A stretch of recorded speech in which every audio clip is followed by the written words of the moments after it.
احیا خدا یکی از روابطی است که بعد از بلوغ معنوی نه بلوغ سنی برای انسان رخ میده.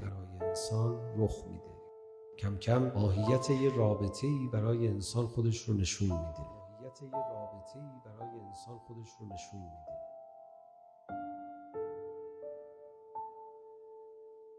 من وقتی جوان بودم و مجرد بودم، پدر و مادرم حرفایی به من میزدن درباره دل پدر، دل مادر میشنیدم، اما آنچنان که آنان میگفتند و بعداً فهمیدم نمیفهمیدم.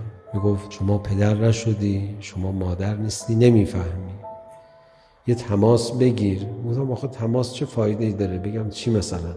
میگفت خب شما این رابطه رو درک نکردی، چون پدر نیستی، رابطه پدر با فرزند رو متوجه نیستی. همون تماس گاهی بسیار حیات بخش. بعدها انسان باید بزرگ بشود، پدر بشود، این رابطه رو، ماهیتش رو درک بکنه. رابطه با امام برقرار کردن هم یک رابطه است که نیاز به بلوغ عاطفی، به بلوغ معنوی داره. هر کسی نمیتواند رابطه امام با خودش را بفهمد. دیگه خیلی باید امام گونه شده باشی تا رابطه امام با خودت را متوجه بشوی.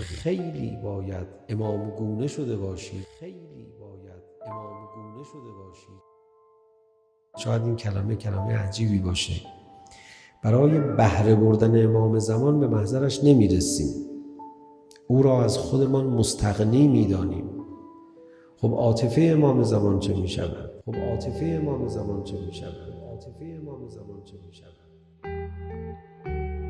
این که مردمش را دوست دارد، این که جوانانش را عشق می‌ورزد، این که دلش برای ما تنگ میشود چه میشود؟ تا حالا شما شعری شنیدید در مناجات با امام زمان علیه السلام در مدح حضرت که از محبت او به امت دم بزنند؟ کسی شنیده الان تو جمع ما؟ من دوست دارم ما اگر باشه بدونم، بگم مثل این شعر بگم، مثلا توصیه کنیم به دوستانمون. تو چه میکشی؟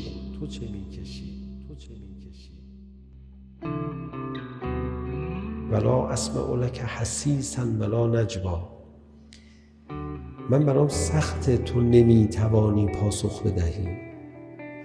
من برام سخته، همه میتوانند پاسخ بدهند، هر کسی اونها رو صدا بزنه، اما تو نمیتوانی پاسخ بدهی. قسمت اولش میگه که چرا هر کسی رو صدا میزنیم جواب میده، ولی از تو جوابی شنیده نمیشود.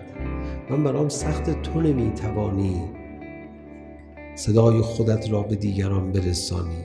شاید این داره رنج امام زمان رو همدردی میکنه باهاش، که امام زمان دوست داره صدای خودش رو به دیگران برسونه. اگر امام مانند پدر است، پدر را در پشت حصاری بگذارن، فرزندان ناله بزنن، این پدر است که دلش آتش میگیرد که نمیتواند جواب فرزندان خود را بدهد. ما دلمون برای آقا امام زمان علیه السلام، برای اینکه پشت پرده غیبت هست، نمیسوزد. ما خیلی جالبیم. ولا اسمع لک حسیسا ولا نجوا. من برام سخته تو نمیتوانی پاسخ بدهی. رابطه بین امام و امت تقریبا درک نکردنی است. امام زمان علیه السلام با ما چگونه است؟ نه شما فکر کنید دیگه. بریم در خونهش میگم برو. ما که به این بزرگتراش جواب ندادیم، اومده به این سادگی در خونه ما. اینجوریه. اومد پیش امام رضا گفت لا تنسنی من الدعا، منو فراموشم نکن از دعا.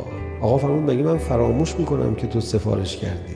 یکم این فکر کرد، گفت ببخشید. فرمود چرا گفتی ببخشید؟ گفت خب شما فراموش نمیکنی.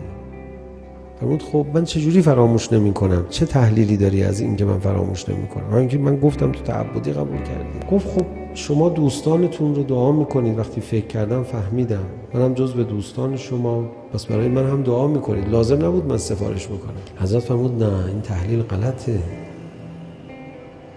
وقتی تو دوست داری من برای تو دعا کنم، همون موقع من دارم برای تو خصوصی دستمو بردم بالا دارم دعا میکنم. وقتی تو دوست داری من برای تو دعا کنم، خصوصی دستمو بردم بالا دارم دعا میکنم. رابطه بین امام و امت تقریباً درک نکردنی است. ما اگه بالغ بشیم چی رو باید بفهمیم؟ رابطه با امام رو. اگر بالغ تر بشیم چی رو باید بفهمیم؟ رابطه امام با خودمون رو. این اوج بلوغ بشریت است.